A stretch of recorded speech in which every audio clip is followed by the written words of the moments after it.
Welcome to the hidden corners where truth and terror collide. Discover a realm where the lines between the living and the supernatural blur as you embark on a journey to the paranormal and visit the mysterious hidden corners of your mind.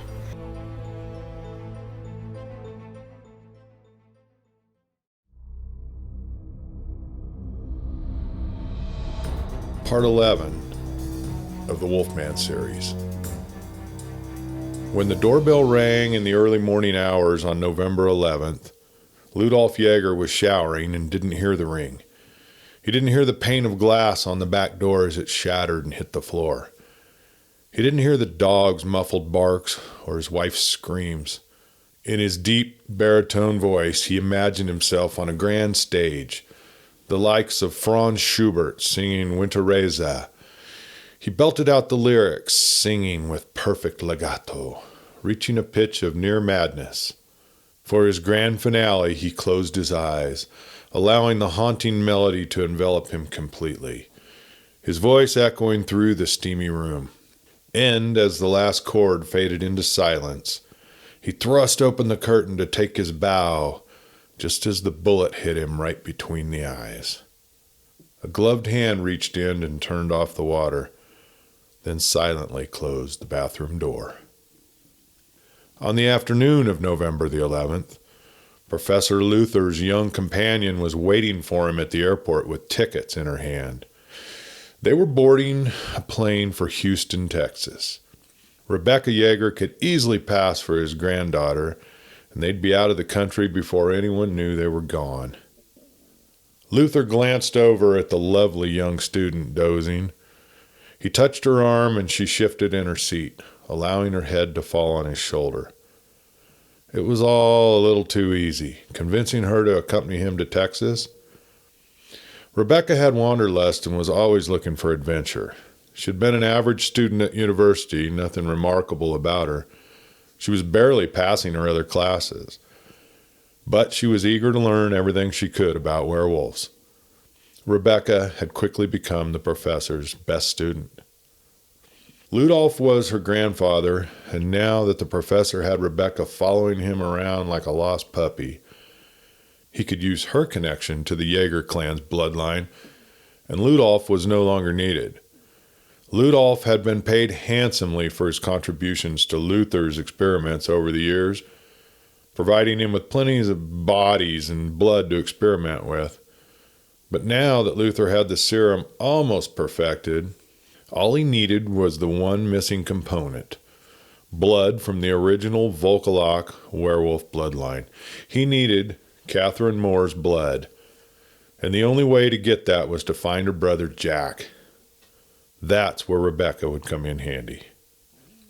Luther's serum would be so powerful that just one drop inserted into a soldier's blood would give him the power to turn into a wolf at will. He was carrying on the work of his father, who had been trying to create a serum for Adolf Hitler. After the war ended, his father fled to Argentina, along with several other colleagues, but he had left his son a hidden cache of notebooks with his detailed notes. Luther had spent his lifetime experimenting with his father's formulas. Once the serum was perfected, it would be worth billions to the Russians. And now, with Ludolph out of the picture, the money would be all his. Of course, Rebecca would get her share if she played her cards right. The experiments he'd done on Rebecca had been interesting, and he was somewhat happy with the results. When the serum was inserted into her blood, it created a kind of a hybrid werewolf that was a little bit smaller than he'd hoped for, but at least he'd gotten the transformation to occur. It had taken her some time to learn how to transform back into the scrawny little college girl. The experiments had been done in a cage in Luther's private laboratory workshop. For days, she had been caged while they tried to change her back into a girl. But now, through hypnosis, he could change her whenever he wanted to. It had been difficult to keep her quiet about the experiments. Rebecca liked to talk. Luther had sworn her to silence at the threat of death, but she'd let it slip out to her grandfather that she was working with the professor on an experiment that he would find very interesting. Ludolph had become suspicious and demanded to know what his granddaughter was undergoing in the laboratory experiments. Another reason Ludolph had to be eliminated. Well, Rebecca was snoring in the seat beside him. He pondered the size issue.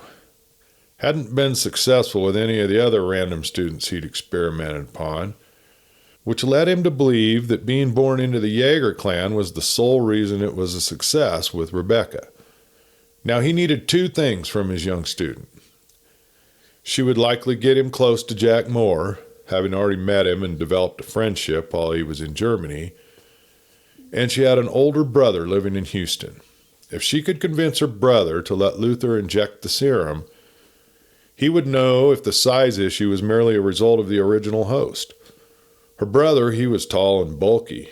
Theoretically, he should transform into a much bigger wolf.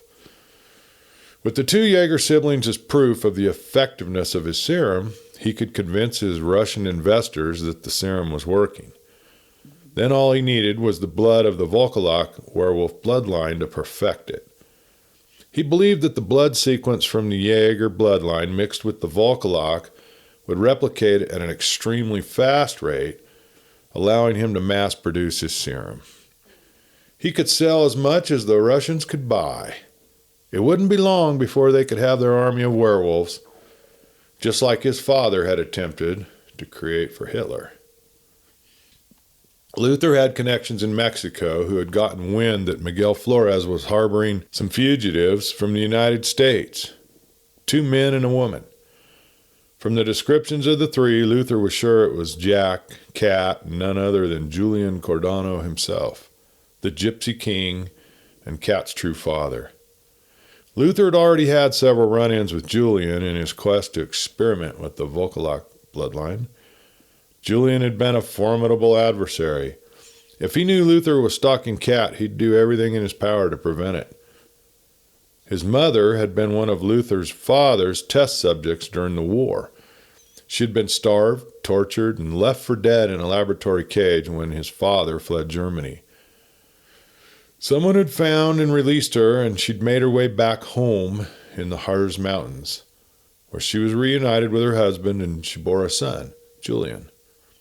Luther had tried several times to ensnare Julian, tricking him into thinking he was just an innocent professor interested in the Volkolak line of werewolves just for his university classes. Julian didn't trust him from the beginning, and Luther had never gotten him to consent to letting him draw any of his blood. The old gypsy grandmother and her son Julian were out of reach. But Catherine was Julian's daughter, and she was Luther's only hope for obtaining a blood draw. Luther had kept contact with his father's colleagues in Latin America. After Allied forces defeated Germany in World War II, thousands of Nazi officers, high-ranking party members, and collaborators, including many notorious war criminals, they all fled to South America, where they found refuge, particularly in Argentina, Chile, and Brazil. There was a large German population that had immigrated to these countries during and after the war. After 1945, Argentine President Juan Perón enlisted intelligence officers and diplomats to help establish escape routes, called rat lines, to help the members of the Third Reich escape. Thousands of Nazis poured into the continent and sophisticated networks developed. It was rumored that Hitler himself had fled Germany and lived out his life in hiding. It was speculated that rather than committing suicide, he had fled the country in a submarine and was taken to an underground bunker in Argentina. Luther's father had also fled in a submarine along with several of his colleagues, including Dr. Joseph Mengele, his father's closest colleague and friend. Nicknamed the Angel of Death, he was famous for his macabre experiments on humans at the Auschwitz death camp. He eluded capture in South America for 30 years, and he remained a close friend to Luther's father. Many war criminals were hunted down and captured in the years following the war. Many died in prison, serving life sentences for their crimes, their past littered with corpses. Many more kept in hiding, developing an underground network of supporters across South America. Over the years, Luther had kept in close contact with his father through letters and an occasional phone call. His father had passed away several years ago, but Luther remained loyal to the cause and kept close friendship with those who still held fascist beliefs. The neo-Nazi groups have grown in the past several years. The Hammerskins, a neo-Nazi group founded in Dallas in 1988, had been gaining a stronghold that stretched from Texas to thousands of miles south in Brazil. Luther's German contacts in Mexico knew Miguel Flores. They had been using 3D printers to manufacture handguns and had worked out a deal with Miguel to trade guns for horses. Miguel was interested in these new weapons. Over the past few years, the technique had been perfected and the manufacture of 3D printed guns had changed from a hypothetical to a realized scenario. And since 2019, there had been several examples of these guns hitting the market. Though still in its early stages of development and involving considerable time, energy, and technical knowledge, they were still moving into the mainstream. Luther and Rebecca landed at the George Bush Intercontinental Airport in Houston and rented a car. Rebecca's brother lived in Jersey Village. It was just a small subdivision off the Sam Houston Tollway.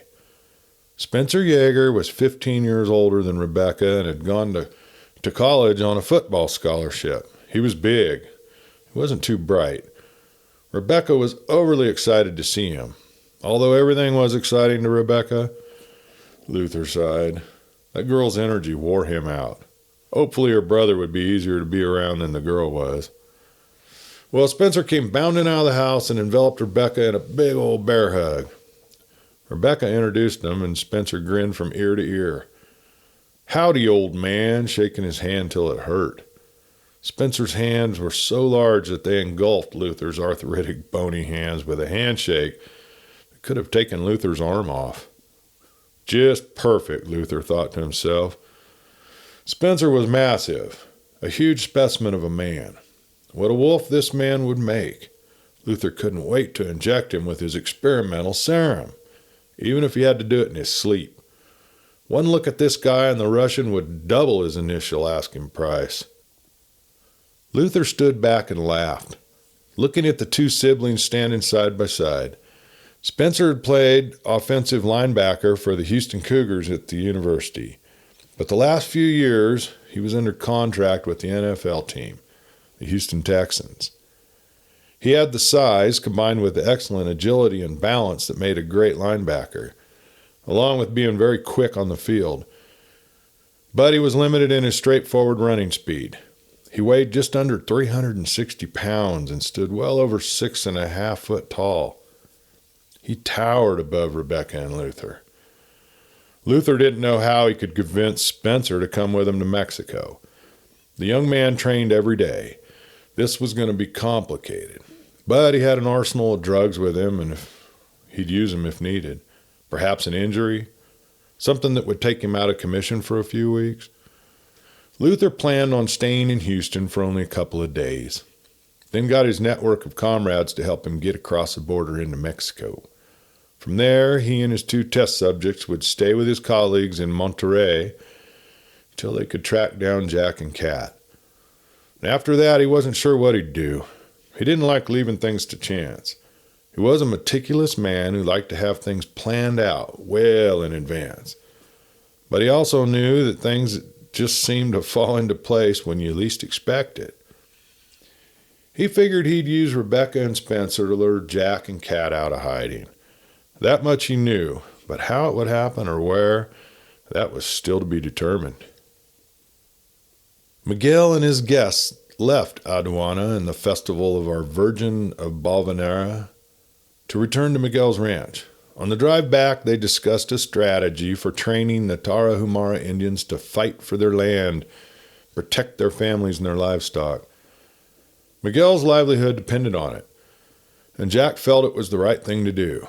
He'd been a rancher. He felt a kinship with those people who were trying desperately to protect their ways of life. The cattle they raised in these mountains, they were descendants from the original cattle brought on ships by Columbus to the New World during his second expedition in 1493. This was a cause Jack could fight for and stand behind.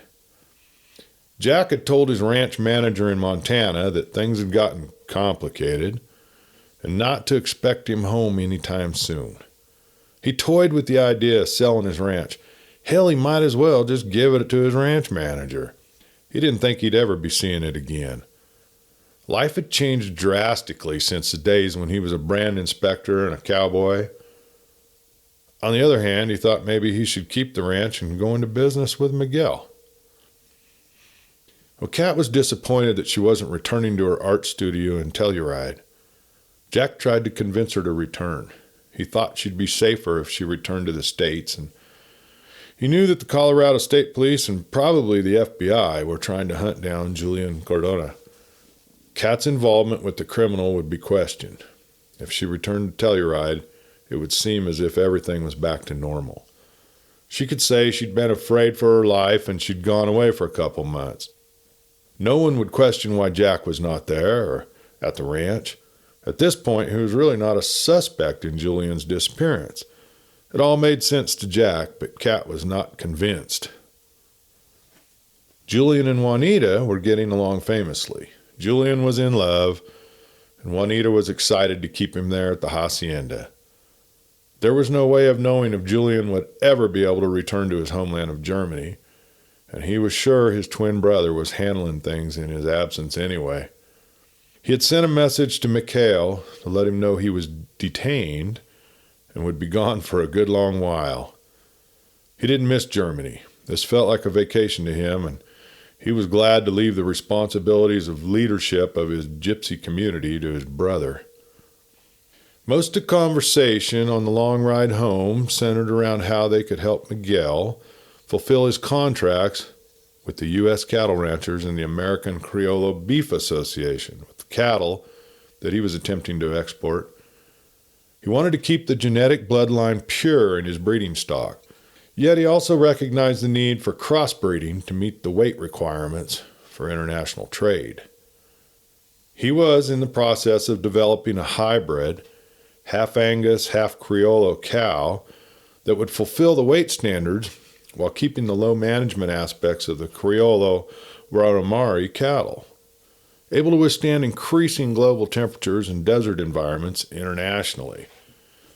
The crossbreeding was scientific and highly regulated by the USMCA practice standards. He was positioning himself and his livestock as one of the major exporters throughout the world. Miguel explained that the North American Free Trade Agreement, that's NAFTA, was implemented in the 1990s to benefit the cross-border trade of cattle and other agricultural goods between Mexico, the U.S., and Canada. It was a way to protect standards regarding labeling, sale, distribution, and eliminated all tariffs and quotas between the three countries. The U.S. beef trade flourished as a result. However, it was criticized in the U.S. for contributing to job losses and outsourcing. President Trump reached a deal with Canada and Mexico to restructure the NAFTA, hoping to reinvigorate the U.S. manufacturing sector, and in 2020, it was replaced by the U.S.-Mexico-Canada Agreement, the USMCA. Exporters, such as Miguel, had to abide by strict guidelines, and Miguel was a key player in the Mexican Free Trade Agreement, called the T-MEC in Mexico. Well, arriving home, Rosa fixed them a dinner of Rianos, and since they were exhausted from the long drive, they all just went to their rooms to sleep. Rebecca woke in the middle of the night and crept downstairs just to see what Spencer might have in his refrigerator that would alleviate her intense hunger pains. She wanted meat. Before Luther had started his experiments, Rebecca had decided to become vegan. It was just another fad that caught her fancy.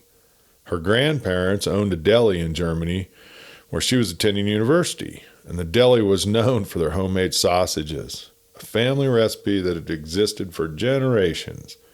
It was called blood sausage. She drooled at the thought of it. Ever since the experiments had begun, she craved meat. At first, she thought it was only because she had spent several months eating nothing but vegetables. But the craving was now so intense that it occupied her mind day and night. She began having vivid dreams of devouring plates just full of all kinds of roasts and steaks and cold cuts. Soon she was dreaming of tables full of raw meat, the bloodier the better. But now she dreamt of kneeling over a dead animal, ripping into its hide and devouring its red flesh. She opened the refrigerator door only to find bottles of beer, energy drinks, protein shakes, and a loaf of bread. Leftover pizza, a half a Reuben sandwich, with not even enough corned beef to satisfy a small hunger, let alone her monster-sized appetite. She couldn't stand it. Unable to return to her bed, she left the house, hoping a walk would calm her craving. Spencer lived in a nice neighborhood of small ranch houses with perfectly manicured lawns and landscaping. Nice cars were parked in driveways. It was a place called Jersey Village and looked to be mostly residential. And she wanted to avoid the busy Sam Houston tollway that they had come in on, so she walked in the opposite direction. It was the middle of the night, and she knew all kinds of things could happen to a young woman walking at night in a big city like Houston. After a few blocks of wandering through the streets, her heightened sense of smell told her there was water nearby. She followed the scent to a small lake in the center of the neighborhood, surrounded by large palatial homes. She turned onto a street called Ginger Lane, which dead-ended in a cul-de-sac. The brick home at the end had an ornate iron fence, which she easily jumped, and she walked across their park-like grassy lawn to the water's edge. As she gazed down into the water, the full moon, it illuminated her features, and she gasped. The girl she was accustomed to seeing in her reflection looked more wolf-like. She gazed down at her hands and saw that they had sprouted hair, and she realized the transformation was taking place. This was the first time it had occurred outside of Professor Luther's laboratory. She wasn't in a cage this time. She was free to become her feral self, and it felt good. She removed her clothing and stood naked at the water's edge, watching as her body transformed in the moonlight. She lifted back her head and she howled. A small, fox-like wolf bounded off into the night. She didn't know how far she had run. It felt good to be so light and agile. She saw something white in a yard several paces ahead, and the smell of dog filled her nostrils. She crouched low and slunk along the fence line, preparing herself to spring upon the large, white, standard poodle. It was relieving itself on a bush in the yard of a large home. She was so fast, it never saw her coming. She made her first kill and tasted her first blood. The dainty, diamond-studded collar would be taken as a prize, carried in her mouth back home to Spencer's. In the morning, the family at the end of the cul-de-sac would find her clothing, abandoned at the water's edge, and wonder who had been in their yard. There, security camera footage would show a young woman leaping over the fence. Another camera had caught the woman standing at the water's edge. The footage of the young woman taking off her clothes and transforming into a small, dog-like creature would generate thousands of views on social media over the next several days to come.